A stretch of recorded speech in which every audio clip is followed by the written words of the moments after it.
Hello?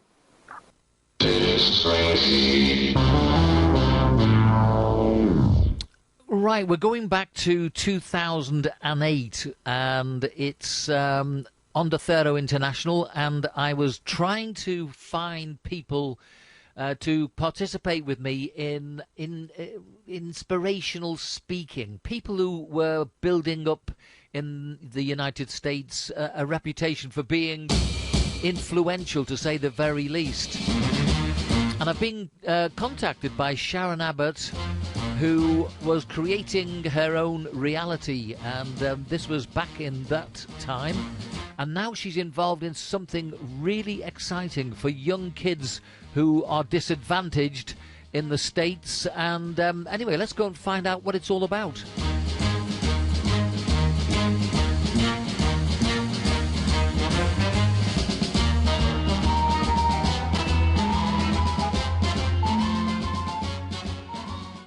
So, on the telephone from her home in California is Sharon Abbott. And Sharon, first of all, it's nice to talk with you again. Same here, Vince. I was listening to our podcast that we made just as the recession was beginning to take its hold here in the European countries. It was on the 9th of July, and I think the year was 2007. Either 7 or 8, but it has been a while, hasn't it? Yeah.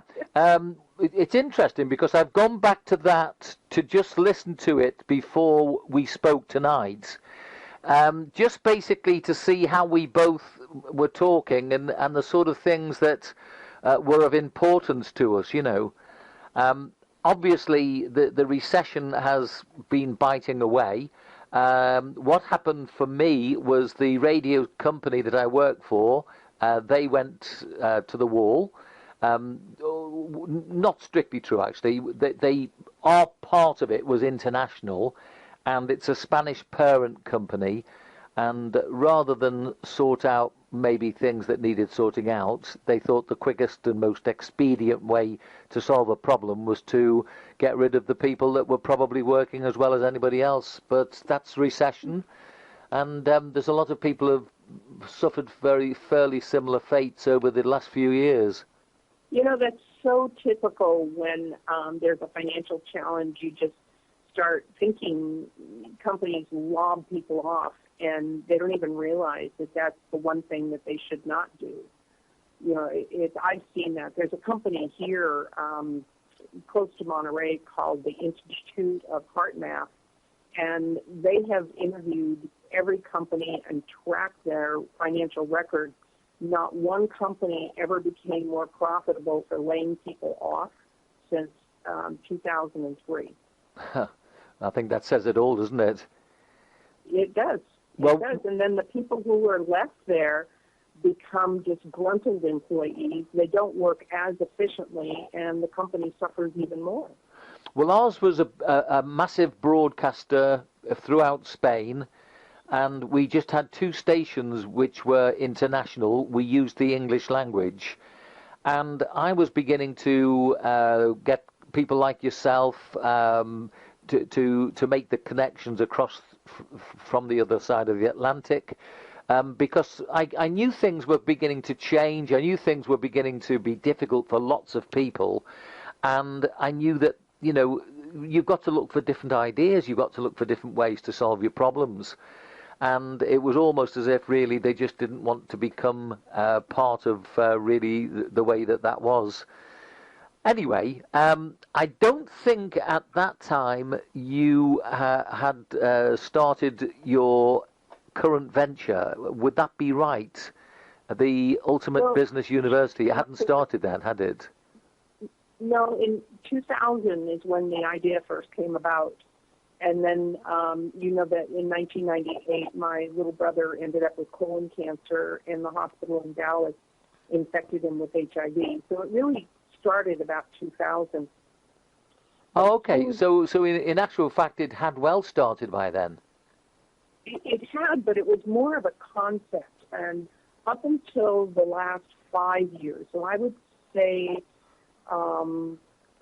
somewhere around 2009, 2010 is when I realized that it was something that I could do, and that's about the time that people started rallying around, and it became more of a concept rather than, someday this wish list that might take place. But it certainly was in line with what you were trying to say with our first conversation, when you were saying that really, it's time for people to take care of their own destiny, if you like.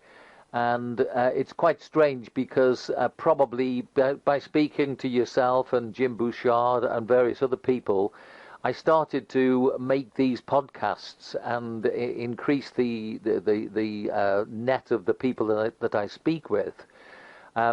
Radio in itself has gone very fragile in that, like I see in the States as well, a lot of companies really, they just want to play a loop of music now, and they don't really want to spend, a lot of money with a telephone and a professional presenter. And I think, unfortunately, the numbers of stations that really heavily invest in trying to make a program that's quite intellectual, even though it might be entertainment, I think they seem to be far and few between, don't they? Well, they are, but then on the other hand, like, you've embraced the podcasting, which means you have more control over your content, the time that you work. You can be a lot more flexible, and you can reach a much broader audience with the podcast. So in a way, it kind of works to your benefit, and that goes along with the line, create your own reality. When something happens, a lot of people fold. But instead of folding, you figure out the best solution that works for you at the moment, but realizing that's not the final answer, because we can always, try this, it doesn't work, try that, and then you just keep moving forward. Yeah. Okay, well, look, what I did pick up by looking at what we first spoke about, by going back and revisiting the podcast, which again is one very, very quick advantage of having podcasts. You can go back and maybe make comparisons and see whether or not you've made any progress.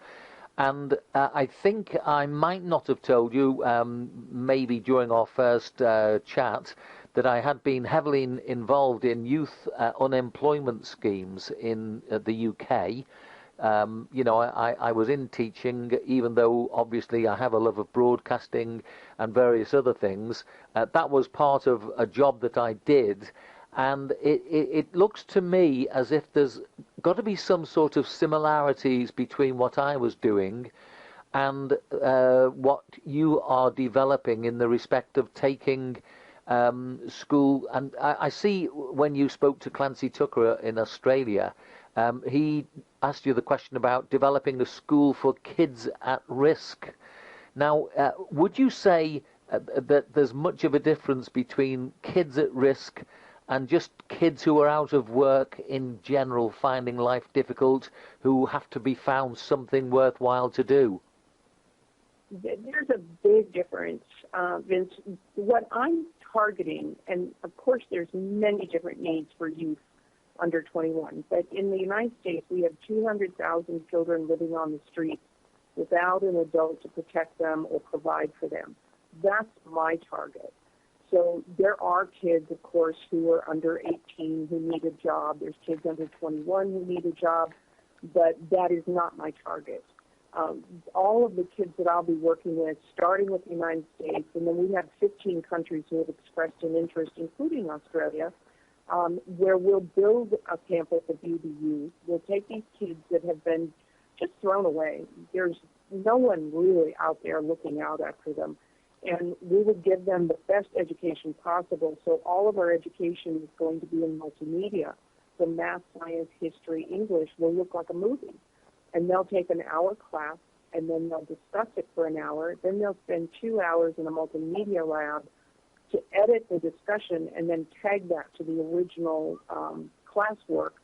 And that immersion will help them really understand and remember what they're learning, rather than the way that I learned was you memorize, you regurgitate, you take a test, and then you forget it. And so I wanted it to be a little more interesting. And then one of the things that I think is going to be very beneficial to these kids is the visiting instructor program, where anyone who has a passion or an expertise will be able to come down, teach a couple of classes, hang out for a week, and the kids will have exposure to things like auto mechanics, professional sports programs, dancing, music, theater, every possible topic there is. I mean, I have a woman who is 79 years old who wants to come down and teach yoga because it's her passion. So we have just incredible things in store for these kids. Okay, now that sounds. Anything I ask and talk about is basically looking really at things that I've worked with in the UK and seen as is there a way that you're getting over problems that we couldn't get over, that sort of question. So, I mean, we found that a lot of our people that were coming in, they weren't on the streets or anything. They were people that really, they didn't have a bad life, but they hadn't been very academic at school. Now, do you find that that's a sort of an area which is a difficulty, where you've got youngsters who really just don't really seem good at schoolwork, but then if you give them something which is a hands-on, if you like, they seem to change and take a different interest in their future, don't they? Well, they do, and my brother was a prime example where I think he never got anything better than a D in math, and I excelled in math. And then when he went through cancer, the California State Employment Division gave him a retraining program, and he chose to go into construction estimating. And I said, my goodness, do you know that involves math? And he laughed at me, and I said, okay, this is how we're going to do it. And I sat down with him because he loved to cook. And I took a recipe for 4 and then said that he had to make a dinner with the same recipe for 11 people, and showed him how math actually works by something he was interested in. And he was the only person in the class, in the construction estimating class, that got straight A's, because it appealed to something that he was interested in. Where a lot of kids, when they're going through school, and I was virtually the same way up until my freshman year in high school, that it felt like I was being forced to learn things that I had no interest in. And I had these amazing teachers. I woke up one day in my freshman year and I said, I have to go to college. My parents can't afford to help me, so what am I going to do? And every teacher said, if you do this book report, if you write an extra paper, if you do, an extra assignment, we'll work with you on your grades. And I had been maybe a C- student in my freshman year and graduated high school at 3.8 and got scholarships to UC Berkeley and California State University, Chico. And it wasn't that I was having learning challenges, it's just that the education process didn't appeal to me. So it was that concept, along with my brother, that gave me the idea that kids really can learn. It doesn't matter their intelligence or their family economics. It's just somehow you have to tap into that passion that is laying under the surface. How do you inspire them? Okay. I take it also this is for boys and girls, isn't it? It is. I have the property that we're going to be purchasing, it's 5,000 acres, so the boys' campus is 5 miles from the girls' campus. And I don't know if we're going to put up a 30-foot fence between them or what. Yeah. Okay. Well, now, the next thing that I wanted to ask you about is looking at the Australian interview, which was the Clancy Tucker interview. He was talking about Belize. Now, is that really still the major focus of what you're doing at the moment?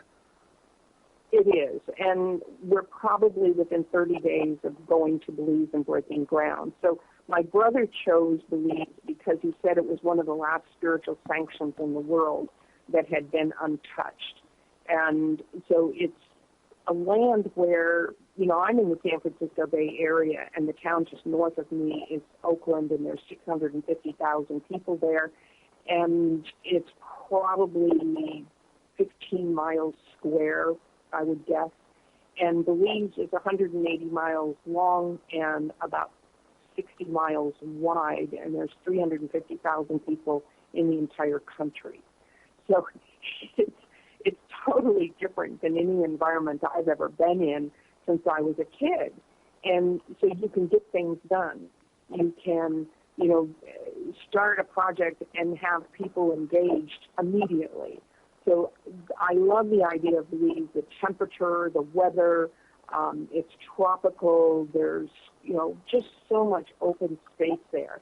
And the real reason for me, not to misalign my brother's concept, but I can raise a child, educate them for $15,000 a year, compared to the United States, it's $45,000 a year. Okay. Now, the obvious thing that is always going to be a big player in anything that's like this is raising the money. And is it a balance between obtaining grants and retaining the integrity of whatever you want to achieve? Is that something that's been a problem, or can you make it always on your own with the financial capital, and although it doesn't come immediately, you can retain totally the control over what you do? It's an interesting question, Vince, because I've had a lot of people who are very philanthropic. A couple of billionaires said, geez, I'd love to help you. Once you get the school started, we'd be glad to revisit this. And nobody wanted to be the first person, and that's why it's taken me all this time. Then about 2 years ago, I had a person that was a potential client met a broker who's involved with an investor, and they asked for proposals. They had 60,000 proposals. They accepted 120, and mine was one, and they have agreed to provide the funding for the entire project. And so they're starting with $358 million for the construction, and they're willing to do a 5-year commitment, which is $85 million a year in operations cost, the construction to build a 4-year university on the same campus. It's everything that I could dream of. And that money has been held up because of the global reset, the whole economic reform that is hinging on Iraq, Vietnam, Zimbabwe, and about 9 other countries. So they've been told that they can't release the funds until the bonds have been released, until the global reset happens. And so that's what's held me up for the past 2 years. But it was approved 2 years ago. You see, where I live in Spain, and certainly what's been happening in Europe in general, is that we've come to a situation now where really all the financial systems seem very feeble, very frail. It's almost as though, and if anybody hiccups on the other side of the world, we've got a crisis of the Eurozone or the pound sterling, or, it's very, very difficult to understand. There was something that you were trying to tell me which I really couldn't quite understand. When you were talking about the reset, the global reset, we haven't, not that I'm aware of, I don't think we've had the information that you sent to me before. I mean, I've not seen it in mainstream press, that's for sure. So when you say you were awarded funds, I think in December, who actually awarded the funds to you? It's an private investor from China who put money into the platform, which had been created after World War II. And if you leave large sums of money, minimum $10 million, but normally $100 million, the money actually doubles in a year. And the caveat is that you have to spend 80% of the interest, the extra $80 million on $100 million, in philanthropic projects. So that's where his funding is actually coming from. It happens to be in Switzerland, and he opened a bank account in the name of the school, and I don't know where it is, and he's just simply been waiting for the global reset. And normally we would not hear about this. It's not mainstream. It's something that is generally from the central banks, the World Banks, our Federal Reserve, which, all of these are privately owned institutions controlling money. And so we wouldn't hear about it because it would be like a family secret of ways of people increasing wealth. But because of the internet, because we have access to information all over the world today, a lot of us became aware of it. There's about 6 million people out of 320 million people in the United States who have been following this faithfully, anywhere from, a year to 10 years. A lot of the soldiers who were in Iraq and Afghanistan were told before they left to buy Iraqi dinar, and they've been holding it all this time, some since 1991. And because if you follow the trail of economics, in 1971, the Iraqi dinar was worth $3.72. Today, $1 US will actually buy you 1,166 dinar. So it's flip-flopped about 3,000%. But Iraq happens to be the wealthiest country, gold-backed by the amount of currency that they have. They're second only to China in how much gold they possess. But because of the oil that they have, which is over 2.5 billion barrels of oil, they're producing 2.5 million barrels a day, they have the richest assets of any country in the world. So the fact that their currency isn't even worth one tenth of a penny for their dinar, that is a little lopsided. So that's one of the reasons why there would be a reset of their currency. Okay. The other countries are following in the same path. I mean, all as we can see from our TV screens, and obviously trying to take an intelligent interest in these things, is that, it seems to be always that there's got to be a war and bombs and people, wrecking countries before there's then maybe anything that seems to get back to, I won't say normality, because I don't think the world's been normal since we last spoke. We say we were speaking in probably 2008, I think you said. I mean, the world has not been a normal place since those days. And you see, who is going to be responsible for this global reset? Because I don't know how anybody can do it at the moment.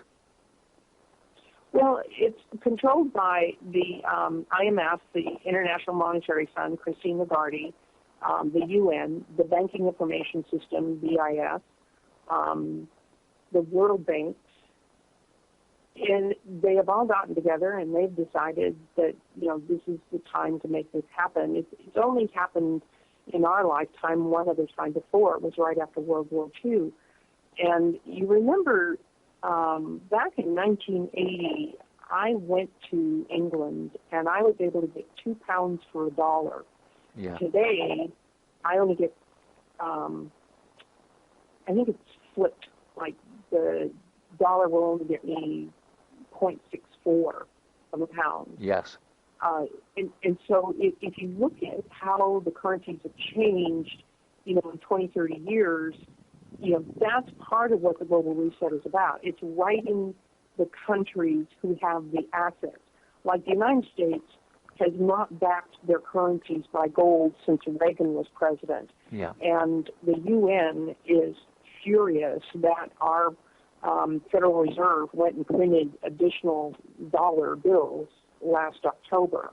And so now they're forcing the United States to start using the United Treasury note, the UTN, which is mandatory gold-backed. So all of these things come into play, and then it's not meant for the public to know, but until this past year, I don't think I was aware of anything like this on an economic level.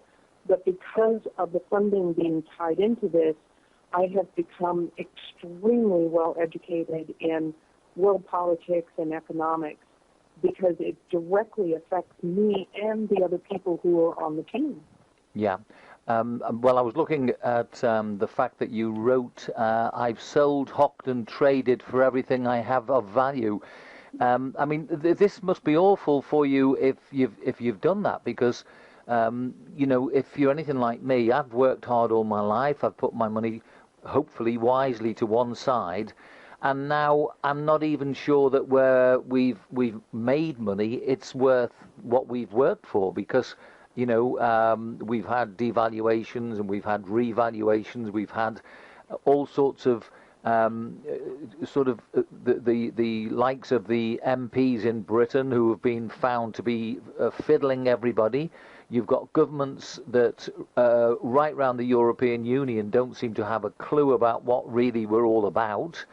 And quite honestly, when we were talking the other night and you were saying that, you know, if you could exchange the dinar and the dong, I think it was you said, then what really I found very difficult is that I was trying on the one hand to see how much of your energy you've got to try and create this wonderful opportunity for these young people.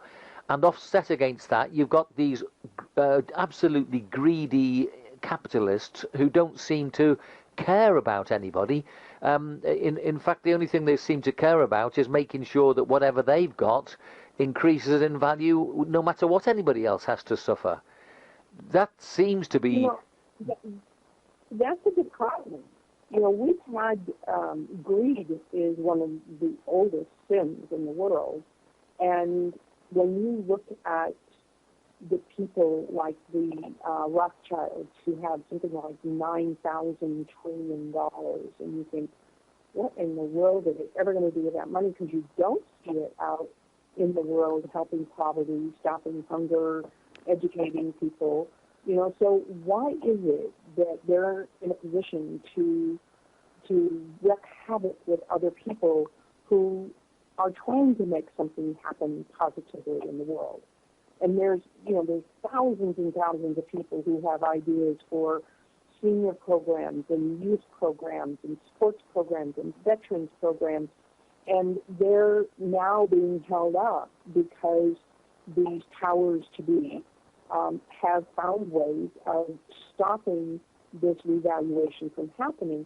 And when you think about, you know, all the economic changes that have happened in our lifetime, you know, it's not simple anymore. You know, you've seen what happens in England. Like, remember, was it in the early 1990s when England was nearly bankrupt? Is that about the right time? Well, no, the precise years were 1974 when they went to the IMF for the first time, and then they went back in 1976, and they got money from the IMF. The balance of payments was adrift in 1969, so it was by the time that they changed the governments, and the Labour government was then able to go and see if they could get the money, but then it went back to Conservatives, and then then we had the inflation, which took it up to 30% inflation, and it was really at the beginning of the 80s that we started to maybe make any sort of sense of things, and then we went and had the miners' strike, which, because obviously I was at college and I'd studied these sort of things, other people wouldn't realise that it was really a philosophical battle. It wasn't always necessary. In fact, they're talking about going back and digging the coal again. So over my own lifetime, I've seen so many nonsensical things happen, and even right now, if you look at what was happening last year and the year before, and suddenly Greece's economy was ultra important to everybody, and yet nobody was talking about the fact that Greece has the largest tanker fleet in the world, taking oil round to other countries. There's no honesty at all in it, and then you look and see who is trying to actually drive what, and I think both of us were heading towards a position of what really is Ebola all about. You know, every year they come out with these mass inoculations for the flu jab, and you see some doctors totally and utterly adamant that you don't need a flu jab, and yet, you know, having said that, half of the population of this country was wiped out at one stage through flu. So, you know, you've got to temper virtually every piece of information with what you see and know to be possibly true, as opposed to what people talk about, and certainly with the likes of Facebook and the other sites that you can read other people's information.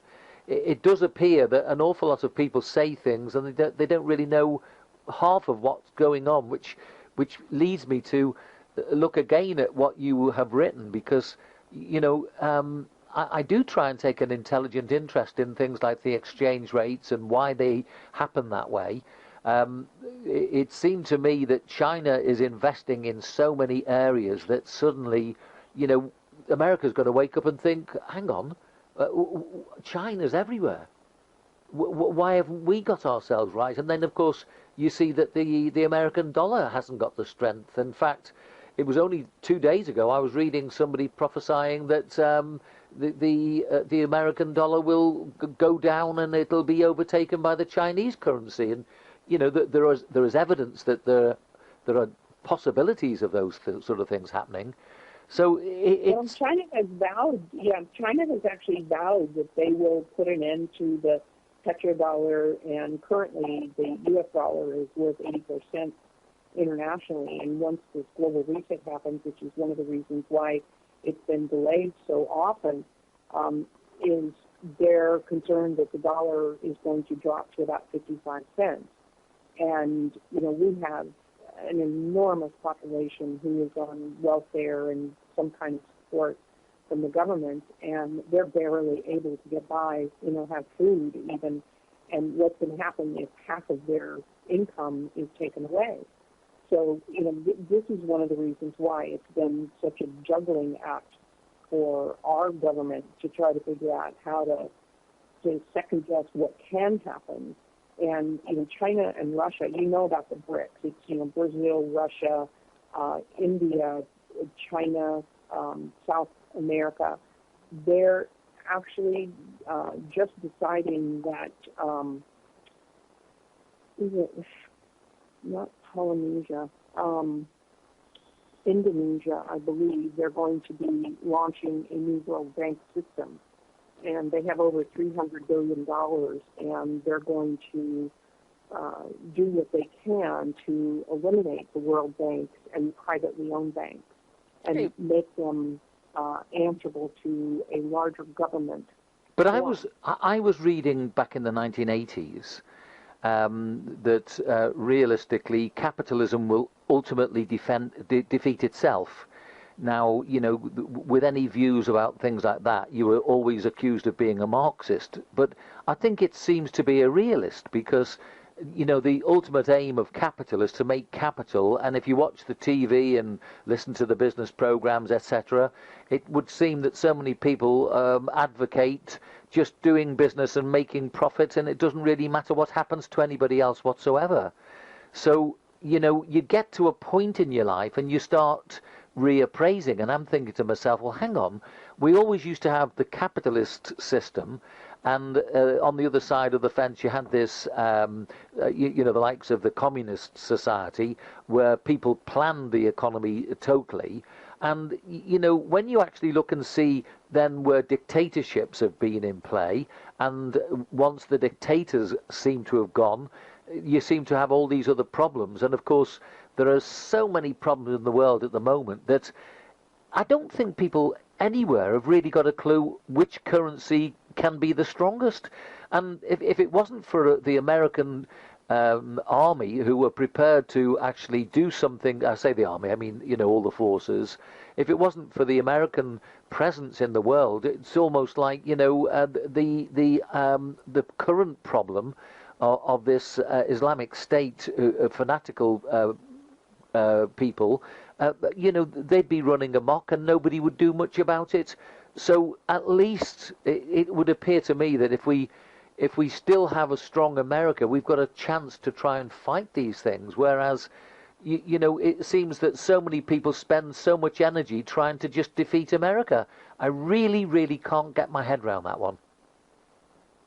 Well, everybody wants somebody else to be the bad guy. And right now, the United States, because I think we're looked at as being like a John Wayne movie. You know, you go in, you push your way through a country, you make things happen because you think you're doing right, but maybe that country needs to stand up and fight for itself.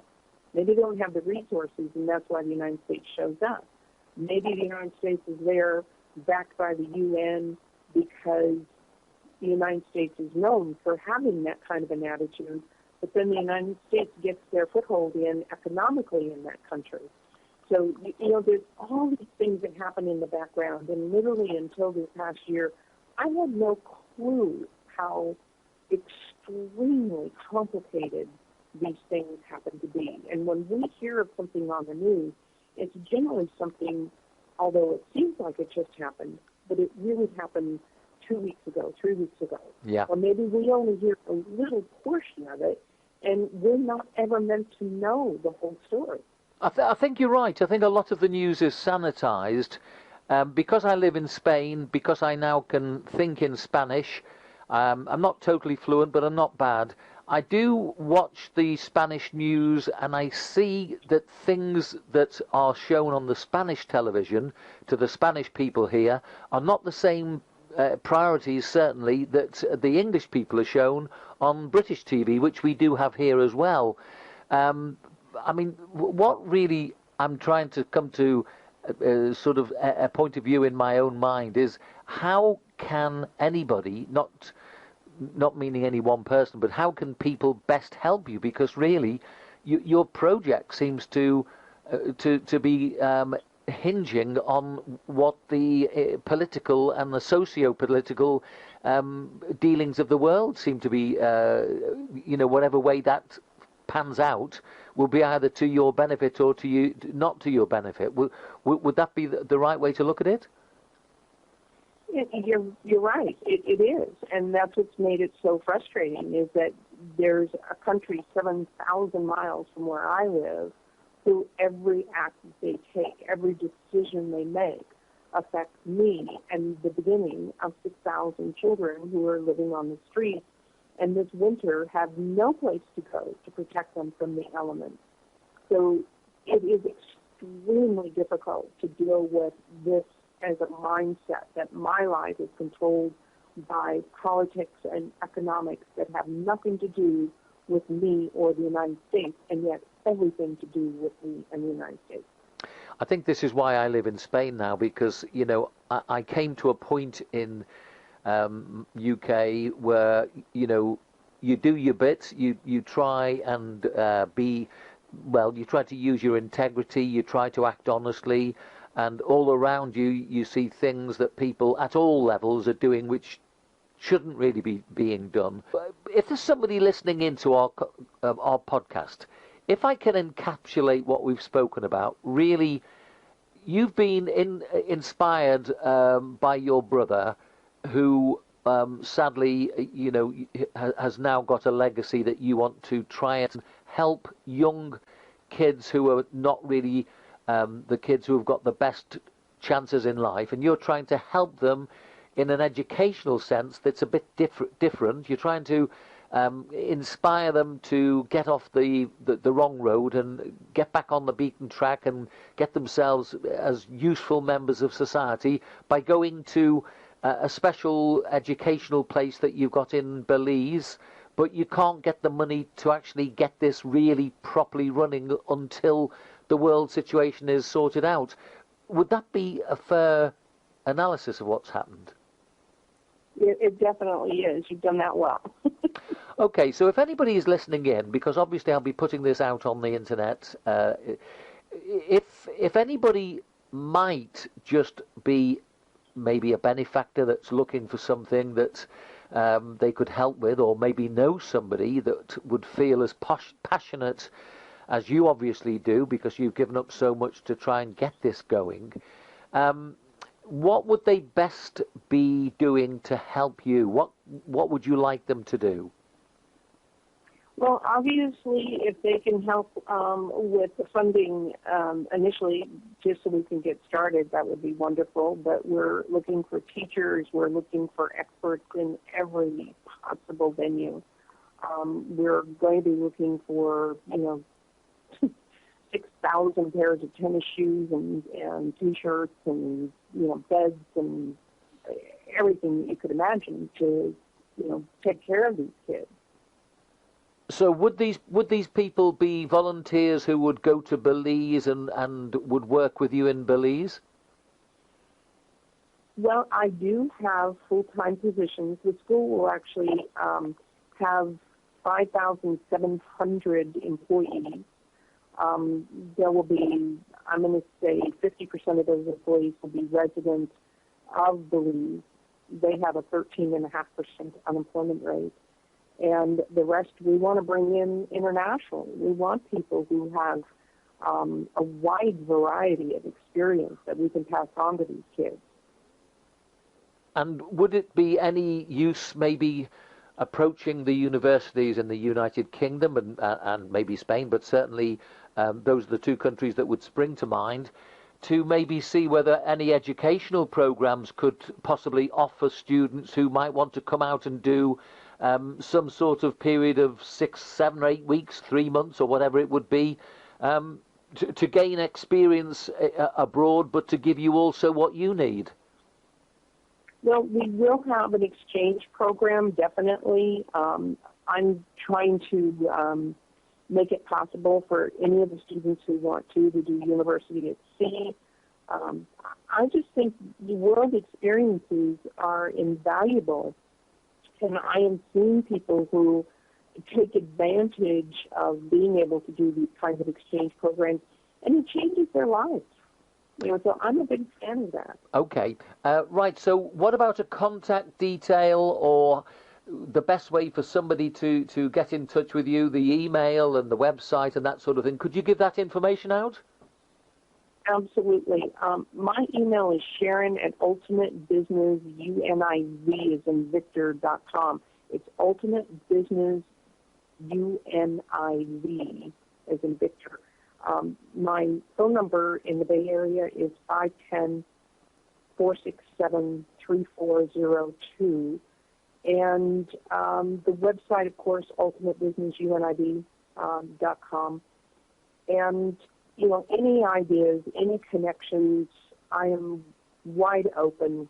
I have met some amazing people around the world, including yourself, and I keep in touch with people. I love building relationships. All right, Sharon. And in the meantime, I wish you all the very best, and I'll put this out, and we'll have this podcast going out over all my connections over the next few weeks. I really appreciate it, Vince. It's been fun.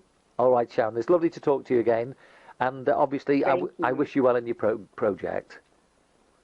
Thank you very much. I appreciate it. Thanks, Sharon. Bye-bye now. All right. Bye. Bye-bye. Bye-bye.